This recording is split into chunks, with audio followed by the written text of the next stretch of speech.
can get your questions asked about our campaign or about the future vision of the country. So we'd love to hear from you. Sir. Yes, sir. There's a microphone right to your right. You touched on this in your speech, but I rehearsed my question all the way up here, so I feel like I have to ask that. Could you expound more fully, and which I think you did very well, but I want to be reassured because this is one thing that's kind of holding back being, through the barrier. You and I have talked several times.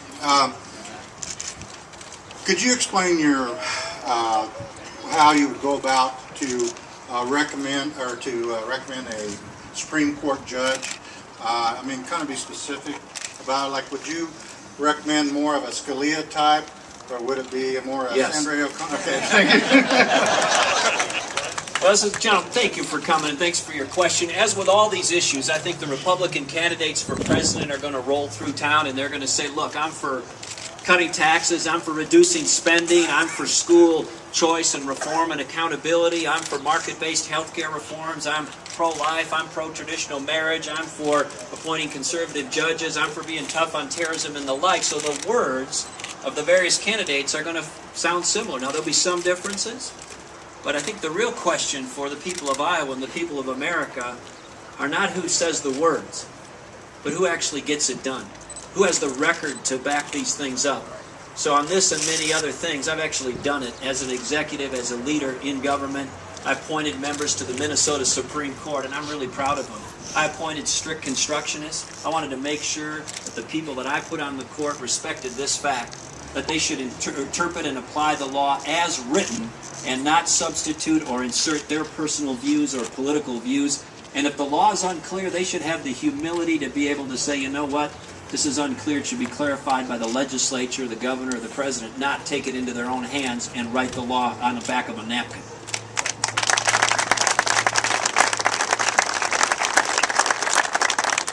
Yes, ma'am.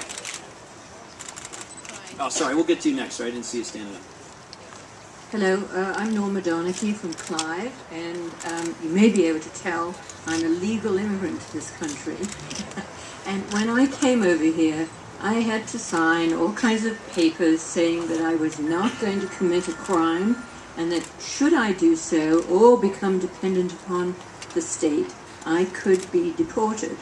So I wonder what your thoughts are on the illegal immigrants that we have in this country and who continue to bombard our borders, who are committing a crime by getting here.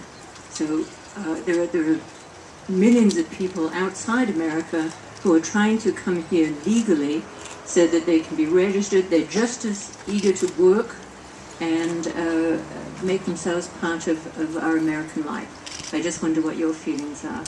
Well, Norma, thank you for the question, and thanks for being here. Thanks for being here legally. We appreciate that.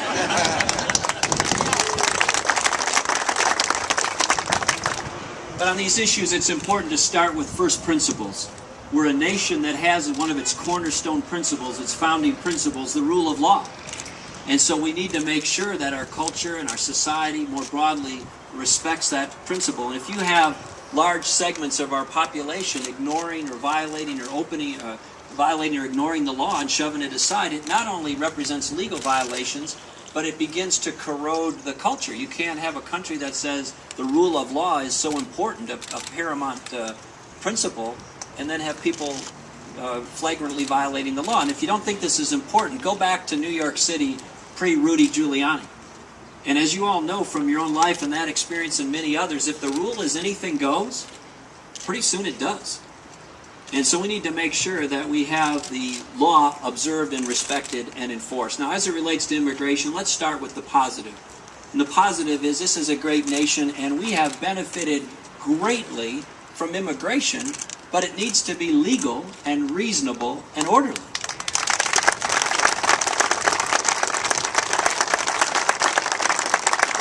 And that's not what we have now, but let's start with those two principles, rule of law, and second, we value immigration, and let's celebrate legal, reasonable, and orderly legal immigration. But now on the illegal immigration, I've had a lot of things that experience in this. The first is we got to enforce the border, both from an immigration and a security perspective.